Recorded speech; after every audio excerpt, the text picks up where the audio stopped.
Hello and welcome to this week's edition of the Neumann Update. I'm Mike Stellabot. And I'm Brooke Morris. What people are calling a storm of a lifetime, Hurricane Florence is charging in from the East Coast. Florence, originally being a Category 4 hurricane, downgraded throughout the week to a Category 2. However, catastrophic flash flood remains a big concern throughout the Carolinas, in addition to Virginia and parts of Georgia. The coastal area into far northeastern South Carolina are expected to receive 20 to 30 inches of rainfall, whereas other areas of South Carolina, North Carolina, and southwestern Virginia could accumulate between 6 to 12 inches of rainfall. Wind gusts have already reached 80 to 100 miles per hour, causing possible tornadoes to add to any possible damage.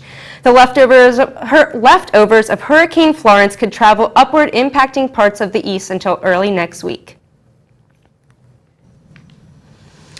While the Philadelphia area is not bracing for direct impact, members of the Neumann community are in fact bracing for the massive storm coming this way.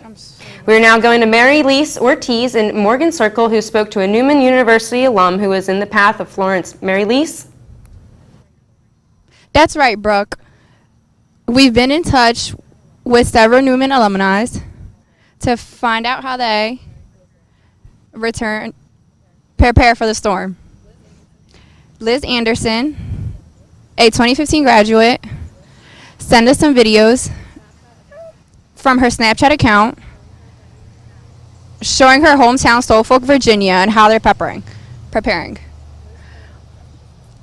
Liz told us that she has stocked up on food and water and was told to prepare for 1 to 4 days without having any power. An English and secondary education major while at Neumann, Anderson told us that most schools have been closed until Monday, and that the school she works at is closed to further notice. We've also reached out to our Neumann alumni Facebook page for people to give us any better insight.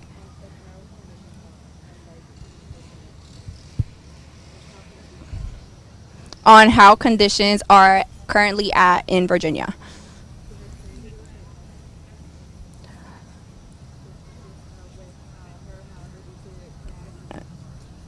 I can't hear her.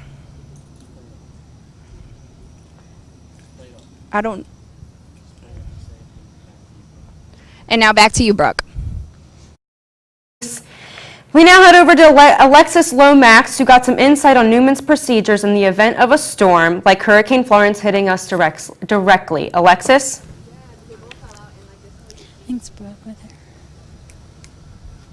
Thanks, Brooke. With Hurricane Florence storming into the Carolinas, many of Neumann's faculty members and staff are remembering what happened years ago with other hurricanes that disrupted Neumann's regular operation. The hurricane season doesn't seem to be stopping anytime soon, leaving many to wonder what Neumann will do in place of disasters like this. We sat down with Assistant Director of Campus Safety Lee Strofe and Director of Housing and Residence Life Scott Hamill and discussed what safety precautions and regulations and procedures Neumann has in place for times like this.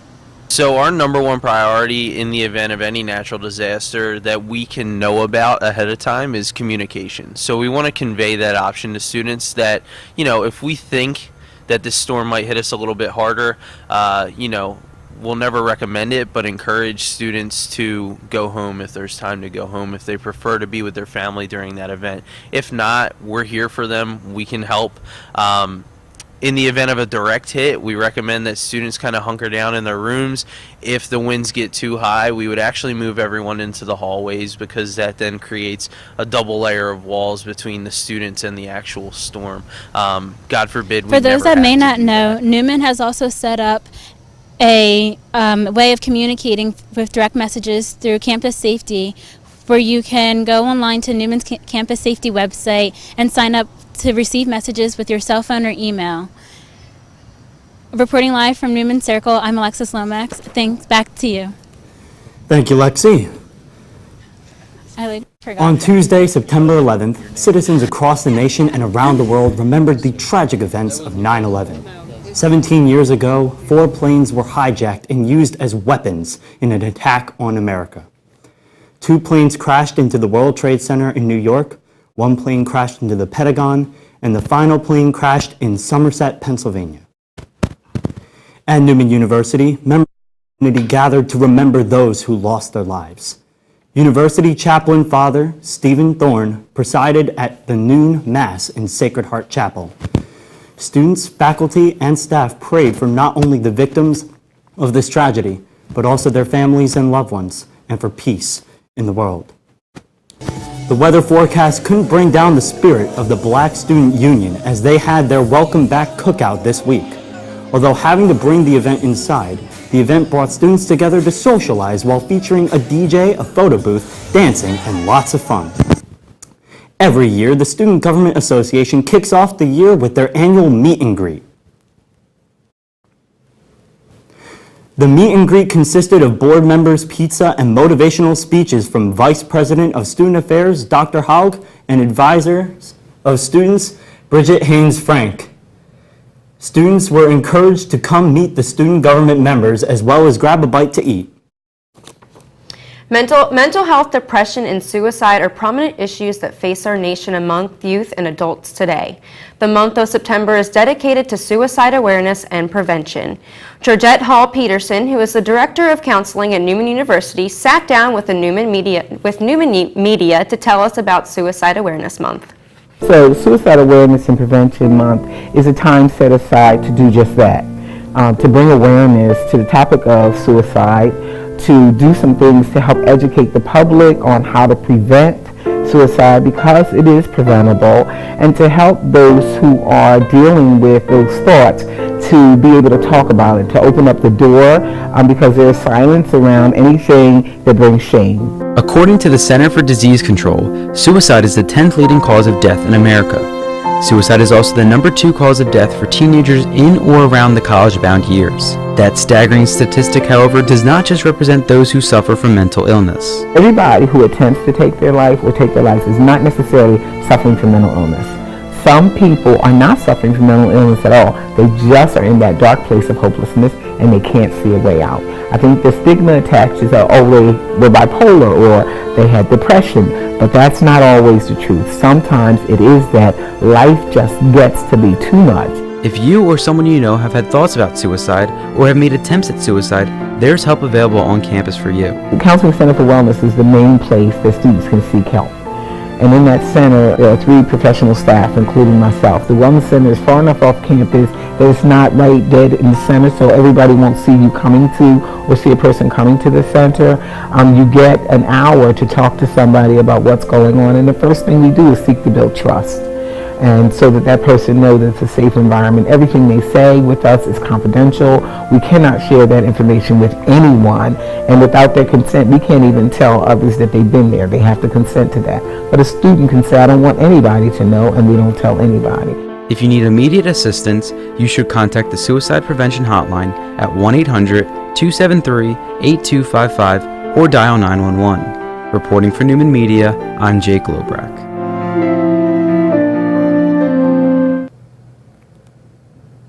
To start off Suicide Awareness Month, the Wellness Center held a kickoff event in the Neumann Circle yesterday. The event featured a local artist coming to Neumann to paint a ribbon on campus that stands for the slogan, Your Life Matters and Break the Silence. 2 students also drew the ribbon on the sidewalk outside the Bruder Life Center, and their fellow peers had the opportunity to sign their names in support. Following the kickoff event last night, students had the opportunity to view the Kevin Hines documentary and hear about his journey through depression and mental illness. Kevin Hines became one of 33 individuals to survive an attempt of suicide by jumping off the Golden Gate Bridge. Since his attempt, Hines has traveled the country talking to audiences about mental illness and encouraging them that suicide should never be an option. Local music lovers were treated to a day of free music at the Haverford Music Festival. Last weekend, our own Carly Pettit-Demange was there on stage with the musicians to deliver this story. On Saturday, September 8th in Havertown, PA, musicians and music lovers gathered together for the 8th annual Haverford Music Festival. I'm sending to your mama the next day. The event was free to the public and people came from all over to listen to the live music, stop at the variety of vendors, and grab something good to eat or drink. The music festival featured 4 different stages and various different bands, ranging in genres from folk music to classic rock. Some notable musicians made an appearance as well, including Cliff Hillis, Canadian band Sloan, and John Paul White, a previous member of the Civil War. The day was filled with head nodding, foot tapping, and of course singing along to your favorite songs. It brought people together as a community to share and appreciate the art of music. It was definitely a day for the records. I'm Carly Pettitange reporting for Neumann Media.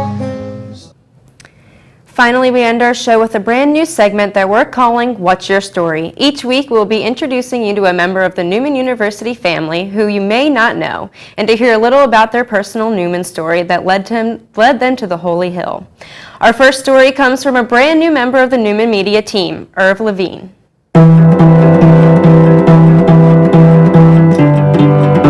My name is Irv Levine, and I'm the coordinator of video production here at Neumann. And I just started on August 6th, and I love it here.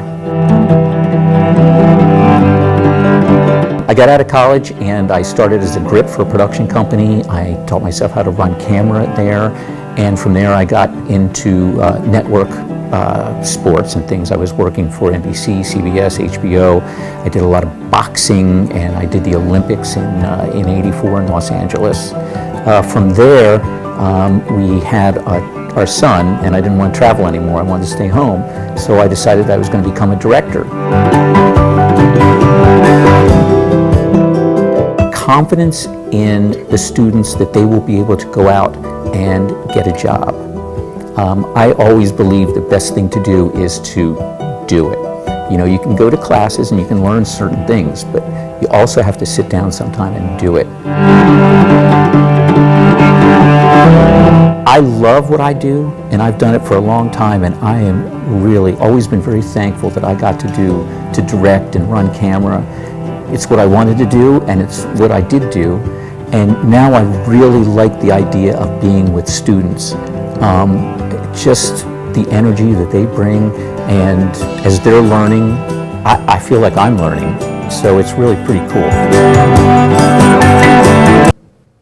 That's it for this week's Neumann Update. Be sure to tune in every week at 4 p.m. on our website, media.neumann.edu, to watch the update live. And be sure to share the episode on social media for all of us at the Neumann Update. I'm Mike Stalabat. And I'm Brooke Morris. Have a great weekend.